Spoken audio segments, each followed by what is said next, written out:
Assalamualaikum warahmatullahi wabarakatuh. Selamat sore, salam sejahtera bagi kita semua.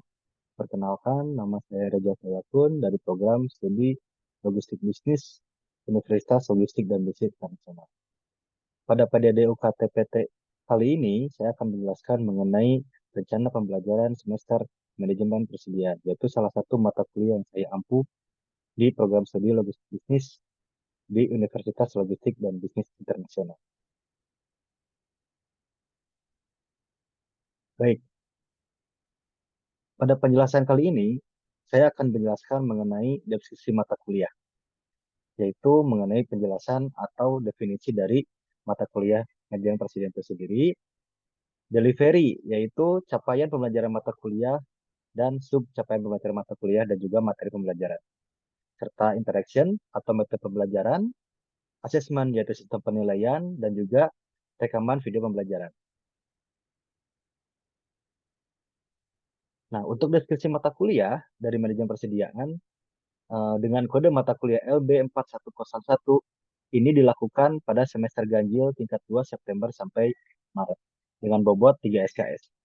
Nah, mata kuliah ini sendiri membahas mengenai ruang lingkup persediaan material yang dimulai dari mempelajari peramalan demand, kemudian independent demand system, deterministic model, discrete demand, serta dependent demand system yang terdiri dari material requirement planning, distribution inventory system, dan aggregate inventory control. Nah, untuk capaian pembelajaran mata kuliah, di sini yang pertama yaitu mahasiswa mampu menerapkan konsep-konsep manajemen persediaan yang dapat didelivery kepada sub CPMK, yaitu mampu menjelaskan peranan penting penanganan persediaan dengan baik, ongkos-ongkos dalam pengadaan persediaan, dan teknik pengklasifikasian persediaan. Nah, untuk CPMK yang kedua, yaitu mahasiswa dapat menghitung peramalan persediaan. Nah, dan dileverikan kepada sub CPMK, yaitu mahasiswa mampu menghitung dan menganalisis teknik peramalan demand, dan mahasiswa mampu menghitung persediaan dengan model-model deterministik baik secara manual maupun dengan menggunakan software. Serta capaian pembelajaran mata kuliah yang ketiga, yaitu mahasiswa mampu menentukan teknik-teknik loading agar biaya pemesanan dan penyimpanan persediaan menjadi optimal. Nah, sub CPMK-nya yaitu mampu menganalisis teknik-teknik loading yang digunakan untuk meminimasi ongkos persediaan baik secara manual maupun dengan software, serta menjelaskan perencanaan batch produksi metode sederhana untuk menentukan schedule atau urutan produksi dan faktor-faktor yang perlu dipertimbangkan untuk membuat keputusan. Dan CPMK yang terakhir, yaitu mahasiswa mampu menghitung dan mengaplikasikan model-model persediaan dalam studi kasus di bidang industri. Nah, dengan harapannya subjek yang yaitu menjelaskan teknik membuat struktur produk dan teknik menghitung kebutuhan material baik secara manual maupun dengan menggunakan software. Yang kedua yaitu mampu menyelesaikan permasalahan atau problem solving pada persoalan persediaan dengan model-model probabilistik baik secara manual maupun dengan software. Dan yang terakhir yaitu mampu menghitung persediaan dengan teknik-teknik lain seperti GIT, TOC, dan lain-lain. Nah, ini yaitu CPMK atau capaian pembelajaran mata kuliah dan sub capaian pembelajaran mata kuliah. Selanjutnya, di materi perkuliahan, untuk pertemuan pertama, nah, kita akan mempelajari mengenai pengantar manajemen persediaan. Dan pertemuan kedua, kita akan mempelajari mengenai peramalan permintaan atau forecasting. Nah, dilanjut dengan pertemuan ketiga masih dengan forecasting. Pertemuan keempat, kita belajar mengenai independent demand system atau deterministic model. Dan pertemuan kelima masih juga dengan independent demand system, yaitu deterministic model. Nah, untuk pertemuan ke-6 dan ke-7, kita mempelajari mengenai discrete demand system, yaitu deterministic model dan model-model routing. Nah, untuk pertemuan ke-8, kita masuk pada asesmen yang pertama, yaitu ujian tengah semester. Nah, setelah asesmen yang pertama atau ujian tengah semester, di pertemuan selanjutnya, pertemuan ke-9, itu yang kita bahas yaitu sistem produksi batch size. Nah, itu sampai pertemuan ke-10. Dan pertemuan ke-11 dan 12, itu kita mempelajari mengenai dependent demand system atau material requirement. Di sini metode yang kita yang kita perkenalkan yaitu metode MRP atau Material Requirement Planning. Nah, untuk pertemuan ke-13 dan 14, kita mempelajari mengenai model probabilistik, di mana di sini model probabilistik yaitu model-model persediaan yang memang digunakan untuk menghadapi fluktuasi permintaan demand, fluktuasi permintaan dari suatu barang. Dan juga yang terakhir yaitu aggregate inventory control, serta masuk kepada asesmen yang terakhir yaitu ujian akhir semester. Untuk referensi yang saya gunakan, yang pertama yaitu buku yang berasal dari Pershing Richard. Nah, yang kedua yaitu dari Makridakis, Cipros. Nah, dan yang ketiga dari Bahagia Senator atau Bapak Senator, Prof. Senator dari ITB yang berjudul Sistem Inventory. Nah, pada sesi interaction atau pembelajaran interaksi dengan mahasiswa, di sini metode perkuliahan yang digunakan yaitu menggabungkan antara praktikum dan teori. Di mana teori dilaksanakan melalui penjelasan dari dosen kepada mahasiswa, serta praktikum dilaksanakan dengan metode studi kasus, di mana studi kasus tersebut dipecahkan dengan bantuan software WinCSB ataupun PromQM. Selanjutnya, asesmen atau sistem penilaian terhadap kinerja mahasiswa. Di sini ada beberapa poin yang akan kita nilai. Yang pertama dari kehadiran, yaitu memiliki persentase atau bobot sebesar 5%. Attitude atau sikap dan perilaku mempunyai bobot 10%. Tugas 5%. Keaktifan di dalam kelas dan juga pada saat presentasi itu memiliki bobot 5%. Kuis itu dilaksanakan sebelum UTS dan sebelum UAS itu mendapatkan nilai 5% atau bobot 5%. Nah, untuk hasil UTS atau ujian tengah semester, di sini dilakukan dengan esai. Nah, ini kita memiliki bobot 20%. Dan juga hasil UAS atau ujian akhir semester ini memiliki bobot 20%. Nah, serta praktikum ini memiliki bobot 30%. Dengan total keseluruhan yaitu 100%. Baik, untuk sistem penilaian tersebut, di sini eh, kita memberikan poin-poin kehadiran, attitude, tugas, keaktifan, kuis, hasil tes UAS, dan praktikum. Ini berkaitan dengan CPMK atau capaian pembelajaran mata kuliah yang pertama, kedua, ketiga, dan keempat, seperti yang saya jelaskan di slide sebelumnya. Untuk kehadiran, di sini capaian pertama sampai capaian pembelajaran mata kuliah keempat, ini kita berkaitan. Untuk attitude, tugas, keaktifan, dan juga kuis, itu memiliki keterkaitan di capaian pembelajaran mata kuliah pertama sampai keempat. Nah, untuk hasil UTS, di sini dengan metode tulis tangan, dengan soal esai, ya, atau jawabannya esai, itu kita akan akan mencapai atau yang diharapkan akan mencapai atau memenuhi capaian pembelajaran mata kuliah pertama dan capaian pembelajaran mata kuliah yang kedua. Sedangkan untuk UAS ini ketiga dan keempat. Dan juga untuk praktikum ini kedua, ketiga, dan keempat.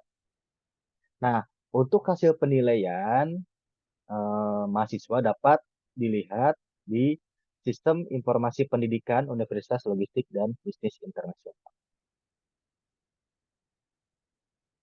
Nah, demikian video PPD UKT dari saya. Selanjutnya, saya akan memberikan video pembelajaran berikut ini. Selamat menyaksikan. Baik, Assalamualaikum warahmatullahi wabarakatuh. Oke, selamat siang, selamat sejahtera bagi kita semua. Nah, untuk hari ini kita akan membahas mengenai manajemen persediaan. Ini mungkin pernah kalian dapatkan di minggu sebelumnya, ya, mengenai definisi dan juga ongkos-ongkos akan terjadi dalam manajemen persediaan. Nah, untuk materi kemarin, apakah ada yang tanyakan atau tidak? Aman? Oke, ya, kalau aman berarti kita lanjut ke materi selanjutnya. Baik, nah di sini seperti biasa sebelum kita memulai ya, di sini kita akan berdoa dulu menurut kepercayaan masing-masing. Berdoa dipersilakan.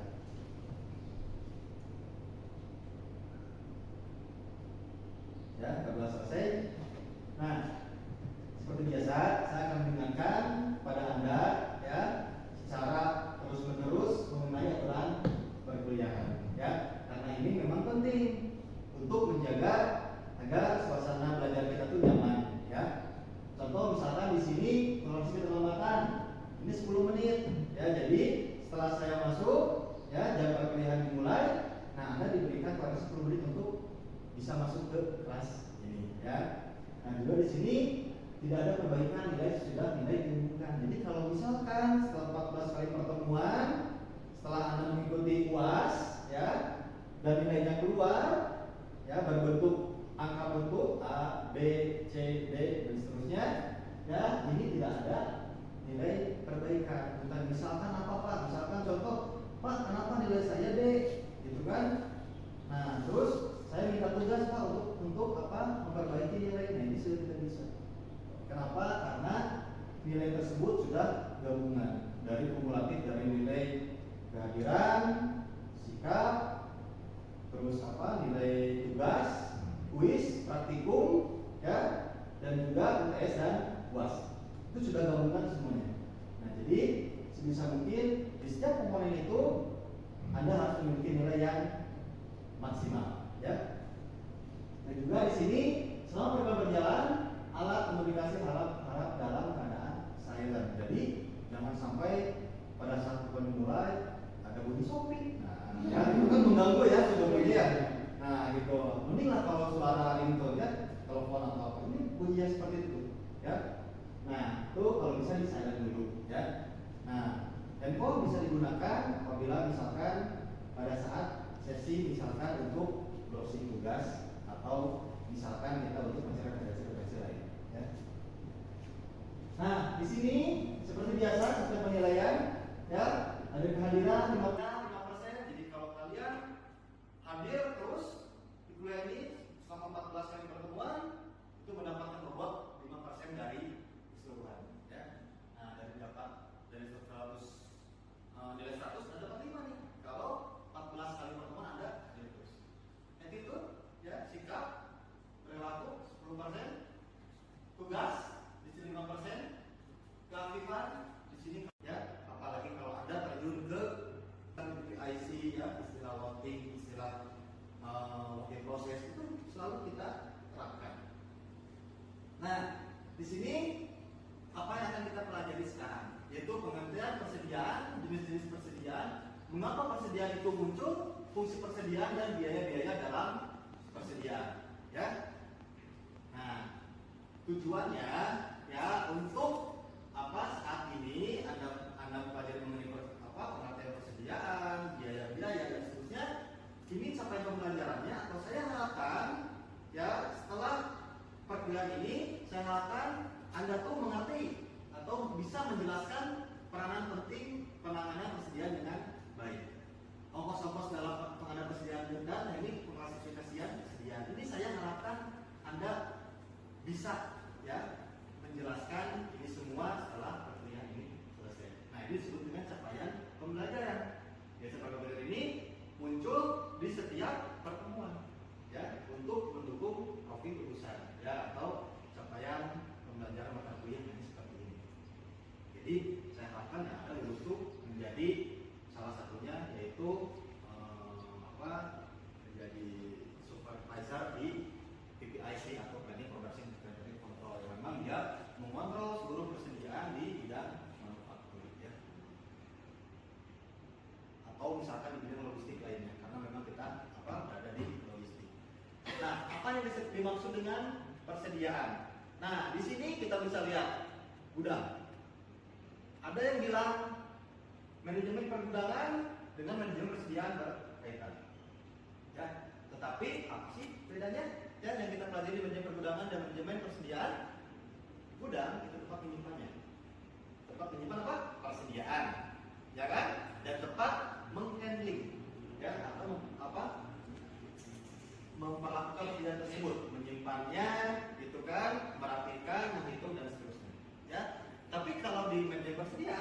kita merencanakan berapa yang harus kita beli bahan bakunya, berapa yang harus kita proses, dan juga berapa sih prosedur pengaman kita, ya, berapa kita harus menyiapkan barang jadi untuk memenuhi permintaan. Nah, ini ada di manajemen persediaan, ya. Nah, makanya di manajemen persediaan, ada manufacturing proses, inventory-nya, ya, ada raw material, working process, dan finish good. Apa sih bedanya ketiga komponen ini, gitu kan? Jadi di persediaan itu dibagi menjadi tiga. Ada persediaan raw material atau bahan baku, ada persediaan barang setengah jadi, dan ada persediaan barang. Nah, contoh mebel, ya kan? Bahan bakunya apa? Di sini kayu. Ini kayu gelondongan, ini bahan baku mebel. Ya, masuk kepada proses pertama. Untuk proses pertama itu jadi papan, ya kan? Proses kedua ini jadi mulai misalkan dibentuk, ya, menjadi meja atau kursi, ya. Proses ketiga di sini misalkan pengecetan, ya, pengecetan. Dan proses keempat di sini baru finishing, dan di sini baru finish good atau barang jadi yang siap dikirim, gitu. Jadi ini semua kayu, ya, WIP ini harus ada karena untuk menjaga kelancaran produksi. Di sini sudah apa? Udah nunggu yang namanya demand, permintaan yang harus dipenuhi, ya. Nah, makanya di sini pengendalian persediaan baru render dan slide, ya. Jadi inventory and storage resource that is used to satisfy the current or different need, ya. Raw material, working process, and finished good are example of inventory, ya. Dan juga menurut the report di sini inventory is any other resource held for future use. Jadi di sini kita bisa simpulkan, ya, bahwa inventory tersebut yaitu resource sumber daya yang kita simpan, ya, dan kita gunakan untuk yang diharapkan untuk bisa berguna untuk masa depan, ya kan? Kebutuhan masa depan, ya. Nah, jadi di sini raw material, working process, dan finish good yaitu satu inventory. Mungkin boleh yang saya jelaskan tadi, ya. Dan di sini juga sama, ya, juga potensi spending ada resource dan sedikit, sumber yang menganggur, ya, yang kita simpan dan gunakan untuk masa yang akan datang. Kenapa simpulannya? Makanya tadi yang saya bilang, persediaan adalah bahan dan barang yang disimpan yang akan digunakan untuk memenuhi tujuan tertentu, bisa untuk produksi, rakitan, distribusikan, jual kembali, atau digunakan untuk dari suatu peralatan atau mesin, ya. Nah, jenis persediaan ada sistem manufaktur dan di luar sistem manufaktur, ya. Nah, di sistem manufaktur ada supplier produksi, supplier atau produksi. Di sini definisinya bisa Anda lihat, ya. Jenis persediaan supply. Di sini ada administrasi, perawatan, produksi, dan seterusnya, ya. Nah, di sini jadi supply itu barang-barang yang dibutuhkan untuk menjalankan fungsi organisasi sehari-hari. Jadi dia tidak menempel di produk jadi, ya. Contoh nih, misalkan di sini misalkan di sini mebel, ya. Nah, supply-nya apa sih? Dalamnya apa sih? Maintenance, repair, operation, ya. Jadi di sini apa sih? MRO-nya persediaan yang tidak menempel di barang jadi. Contoh misalkan oli untuk mengganti mesin gergajinya atau untuk maintenance mesin gergaji. Terus misalkan ada misalkan pulpen, ATK, ya kan, untuk memperlancar proses produksi, kan, ya, untuk menulis, ya kan, untuk menggambarnya seperti apa desainnya dan lain-lain. Tapi dia tidak muncul, kan, di finish good. Di finish good di meja itu tidak ada kertas, tidak ada pulpen, ya kan, tidak ada oli, ya. Nah, itulah yang disebut dengan salah. Kalau misalkan untuk raw material itu, ya, bahan yang digunakan untuk sebagai input untuk produksi. Nah, jadi kalau raw material ini pasti ada di barang jadi. Contoh di sini kayu, ini masih ada kayu di sini. Nah, itu beda, ya. Nah, barang setengah jadi itu ini yang sedang mengalami proses, ya. Dan barang jadi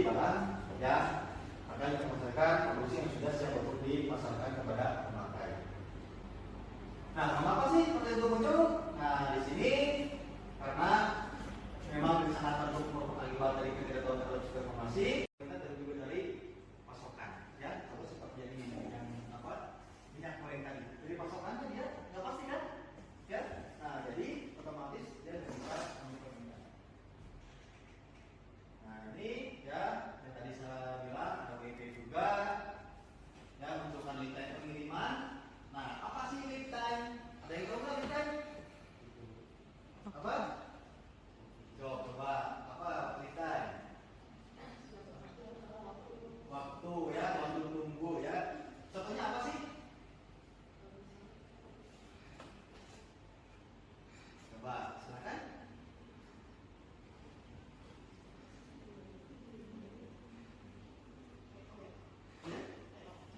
Ya, oh, oke, terus order. Terus gimana bisa? Bisa dijelaskan detail? Contohnya apa sih? Yang simple. Gimana bisa? Kayak kita pesan Shopee. Yes, ya. Pesan Shopee ada kan di situ sesuai ongkos kirim, ada kan waktu pengirimannya. Nah, estimasi tiba 2 sampai 4 hari. Nah, itu tadi ya, waktu tunggu. Jadi dari kita pesan sampai barang itu detail waktu tunggu. Ya, selama kita nunggu, itu kita harus bisa memenuhi permintaan. Nah, ini adalah motif untuk menjamin pemenuhan permintaan barang dengan kata jumlah barang mentah minimum yang diperlukan proses penggunaan menggunakan dan misalnya operasi minimal sebesar kebutuhan barang sama waktu sangat disebutkan tadi ya. Nanti berjaga-jaga ya, seperti stok yang saya bilang tadi, persediaan pengaman itu harus ada apabila untuk memenuhi menghadapi fluktuasi ya, mungkin operasi perusahaan internal yang sekarang mempunyai kebebasan atau tidak pada sampai dapat menjadi permintaan pelanggan. Jadi dia bisa memproduksi memproduksi barang sendiri, membuat jadi dia udah mandiri, jadi dia tidak tergantung pada supplier. Ya. Economic downsizing, ya, mempertimbangkan penghematan potongan pembelian dan sebagainya. Kalau diskon, ya udah diskon sekarang, ya. Jadi biasanya mama sukanya diskon kan, ya makanya walaupun telur gitu kan, lagi diskon beli banyak, gitu kan, kita jangan makan telur. Seperti itu ya. Antisipasi, ya di sini. Kalau misalkan di sini ada sesuatu dan kalau satu sudah musiman seperti daging sapi dan terus yang saya bilang tadi ya. Nah, biaya dalam persediaan itu ada biaya penyimpanan atau holding cost. Apa sih biaya penyimpanan? Biaya yang timbul karena perusahaan menyimpan persediaan. Ya, nah ini muncul makanya di sini biayanya yaitu biaya berhubungan dengan penyimpanan, biaya modal, biaya kerusakan persediaan. Ini ada nih biaya kerusakan persediaan. Ya, nah jadi kalau sengaja itu misalkan ada luasnya berapa, ya kan? Kalau disimpan terus, mungkin saja kan kalau dari pakai itu bakal rusak. Asuransi persediaan, kalau misalkan kita mengasuransikan, ya dia berkondisi atau stok biaya pajak dan biaya kehilangan akibat insiden perampokan dan lain-lain. Ya. Nah, biaya pemesanan, ordering cost, yaitu proses pemesanan, komunikasi, pengeluaran dan pemeriksaan barang. Biaya pemesanan itu ongkos kirim, ya. Ongkos kirim, oke lah kalau misalkan dalam kota, Anda mau nuliskan barang apa sih yang saya sebutkan tadi, misalkan contoh mebel, tapi jangan dulu ya, mebel di situ. Oke, prosesnya apa? Materialnya apa? Kayu. Prosesnya apa sih? Papan, meja, terus meja yang belum di pelitur dan meja yang siap udah dicat, ya. Dan jenisnya barang yang sudah dibungkus, misalkan gitu ya. Nah, di setiap persediaan ini, pokok persediaan ini, di bahan baku muncul biaya apa aja sih? Ya, di work proses muncul biaya apa aja sih? Ya, dan di situ muncul biaya apa aja. Oke, sekarang bagi ke dalam 3 kelompok, ya, silakan. Ini kelompok 1 saya wakili, kelompok 2 dan kelompok 3. Ya. Kok kalian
Oh ya, simpel.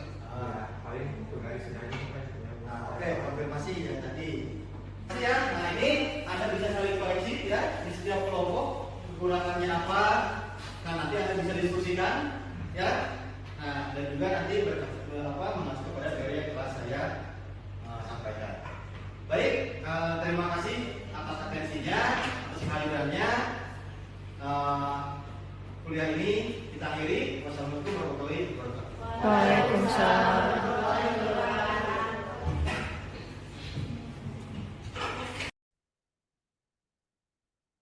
Demikian video PDB UKT PT dari saya. Terima kasih. Wassalamualaikum warahmatullahi wabarakatuh.